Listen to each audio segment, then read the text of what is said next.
Welcome back to another episode of the Evolving Beyond podcast. I'm your host, Caitlin, and today we are going to talk about the journey of healing. What does it look like? What doesn't it look like? And why is it so important to choose to heal your trauma? So what exactly is trauma? I feel like a lot of times people underestimate what trauma is. So by definition, trauma is an emotional or physical response to a deeply distressing or life-threatening event that overwhelms a person's ability to cope. It's an intense reaction that leaves lasting negative effects on a person's mental, physical, and emotional well-being, and impacts the way that they experience themselves and the world around them.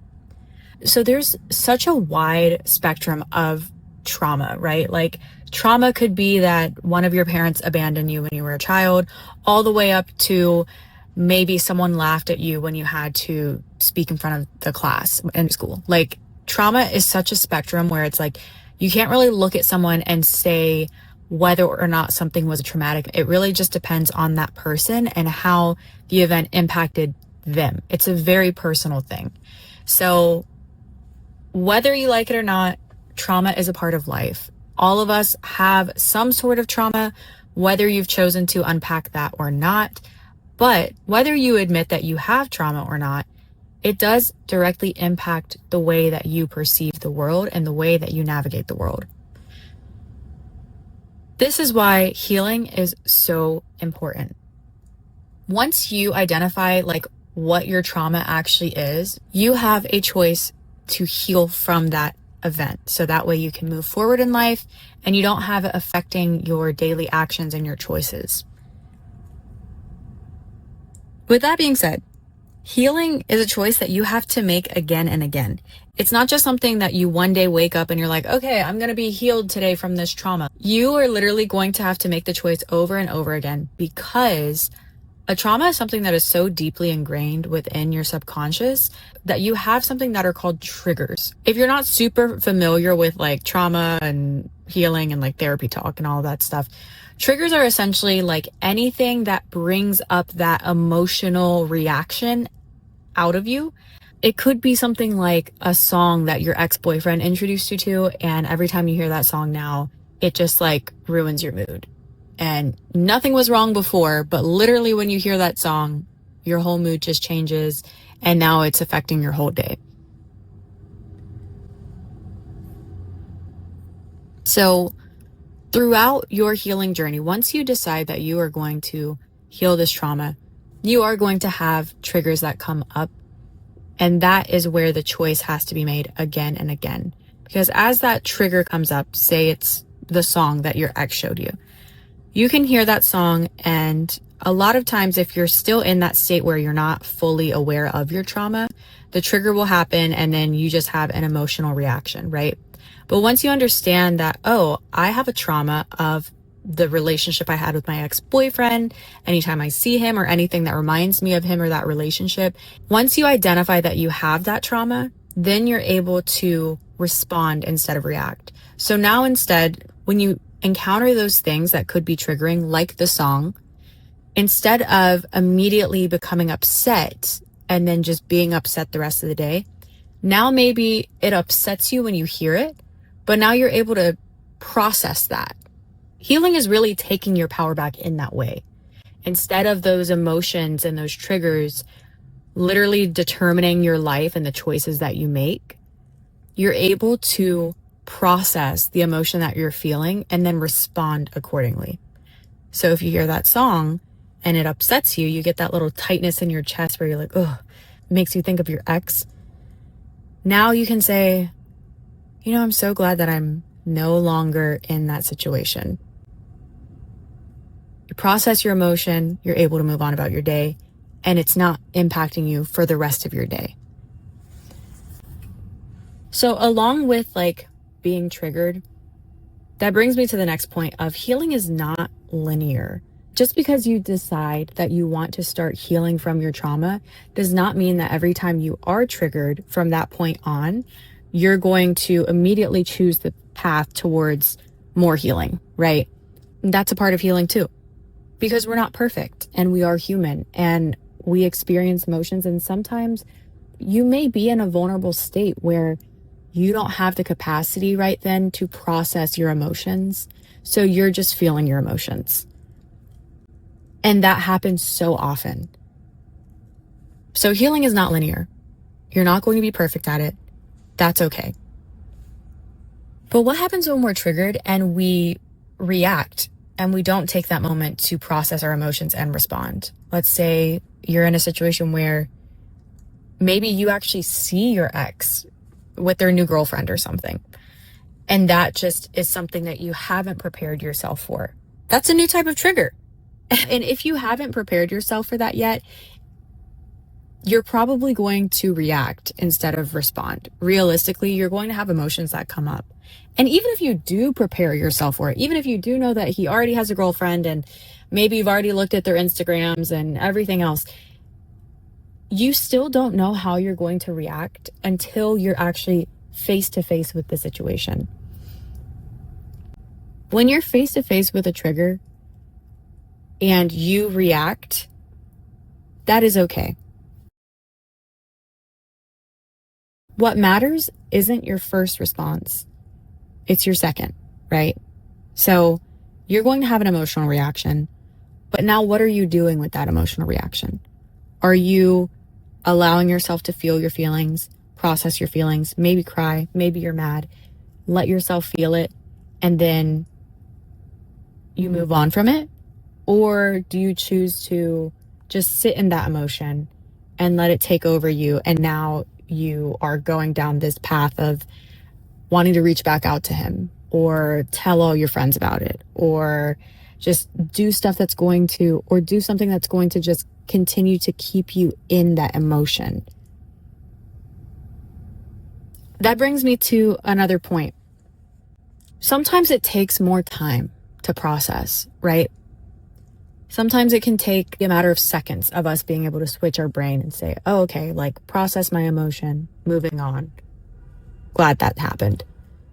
But sometimes it can take days, maybe weeks, maybe months to process something that triggered you, depending on how intense that emotional reaction was. But then there becomes a question, are you protecting yourself or are you protecting your pain? Do you want to just continue holding on to this hurt because you've become so familiar with the pain associated with this trigger, with this person, with this situation? Or are you protecting yourself because you're choosing the path of healing? Don't get me wrong, like it takes time to process these feelings, but sometimes it does get to a point where you're no longer processing and you're just protecting the comfort of the pain that you're in. You may have to ask yourself that question a couple of times. So what does healing actually look like? It's being real with yourself and your support system. If you're not feeling up to something, be real with yourself. If something is really triggering you, be real with yourself. If there is something that your friends are doing or your support system is doing that's triggering you, be real with them. Set boundaries. Just because you choose to heal from a trauma does not mean that you have to go back to accepting that person or situation being present in your life. Having healthy boundaries is a part of healing and forgiveness. So just because you forgive a person or a situation doesn't mean that you can't set a boundary. It doesn't mean that you can't have learned a lesson from what you previously went through, and now you have to just go back to acting like nothing ever happened. It's saying that you're not going to continue living your life in the pain that that situation caused you. You're letting go of the pain that you experienced so that way you can move forward in your life.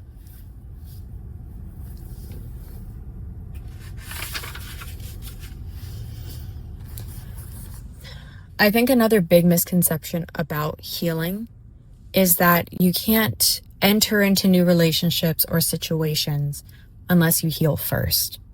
When in reality, healing is done in the mess of life.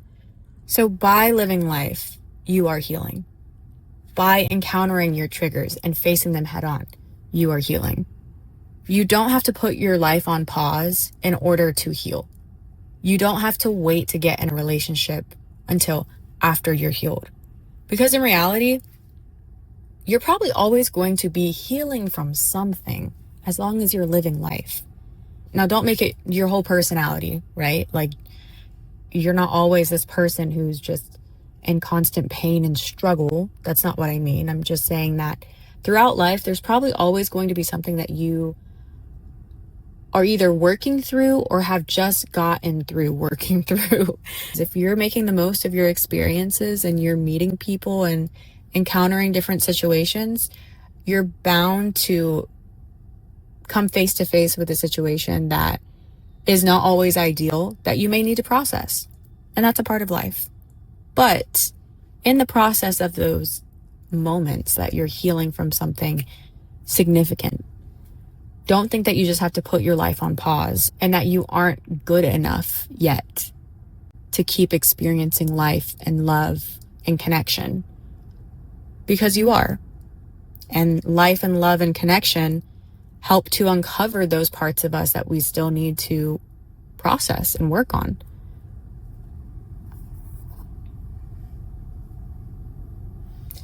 So we've talked about trauma, we've talked about healing, we've talked about triggers, all of those things.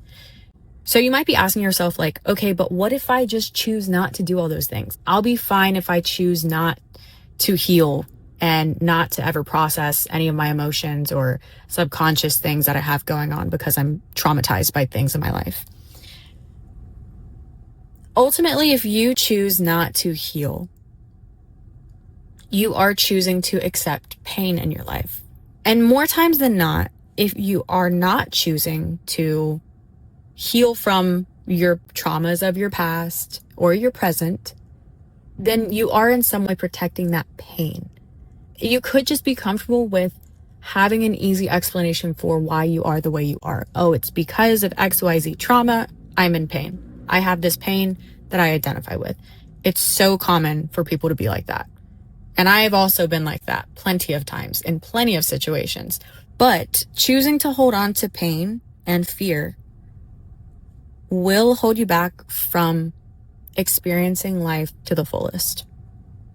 I'll share a story with you. So Memorial Day of my junior year of high school, I went to the beach with some friends and I ended up drowning at the beach. Well, nearly drowning, because I'm pretty sure if you drown, then you die. But I nearly drowned at the beach to the point where I honestly did not think that I was going to survive. I got caught in a rip current. I was getting super, super tired. And I honestly was giving up until someone random just came out and saved me. Never found out who it was because I was rushed to the emergency room. They made sure I was okay. I inhaled some water, so they gave me some medicine to get it out of my lungs. But after I left the hospital, I was traumatized from that experience. I was oh my goodness, the beach is so scary. Mind you, I grew up in Florida. I grew up going to the beach, riding waves. I was not a stranger to the ocean. So the fact that this happened to me was so, so scary. And also it sucked because I love the beach. So I became very, very cautious of going to the beach. The first time I went to the beach after my accident, just the waves hitting my knees would give me anxiety because it took me back to that moment of when I literally thought I was going to die. But over time, I had to conquer that fear. There was a point where I had to realize that I either can continue to live in fear of the ocean, never step foot back in the ocean, maybe put my toes in the ocean, but never actually fully go into the ocean ever again. Or I can choose to little by little face my fear and get comfortable with being in the water again. Since I chose to face my fear head on, I can now go back into the ocean. I can swim in the ocean. I can surf in the ocean. I can snorkel in the ocean and be perfectly fine. But it took me so long to get back to that point because I was so terrified and traumatized. But if I would have made that choice to say, I'm never going back in the ocean again, I'm so terrified, I almost died, I literally would not have had the experience of swimming in the Mediterranean with my friends and going cliff jumping last summer. Like, cliff jumping into the ocean in the Mediterranean Sea. Like, if I would have chosen to cling on to my pain and cling on to my trauma and my hurt and say, hey, out of protecting myself, which fully valid, like being in self-protective mode, I understand that. But if I would have chosen that, I wouldn't have had that beautiful experience with my friends. So choosing to hold on to pain and fear will hold you back from experiencing life. The last thing I'll leave you with is this. Pain is a part of life, but healing is choosing to not let that pain run your life. Healing is a journey. Healing is a choice that you make over and over and over again. Sometimes you will fail when you're faced with a trigger. Sometimes you'll pass and you'll have a little bit more knowledge and a little more experience under your belt, and you'll be able to reassure yourself that you're safe in that moment. The choice is yours. But just know that the alternative to choosing not to heal and not to process what you've been through, you're choosing to live a life that is a lot more limited. Something that I encourage you to reflect on this week is, what little or big trauma are you still holding on to that is holding you back in life? And the next question to follow up with that is, are you ready to let that go? What would your life look like if you let that go?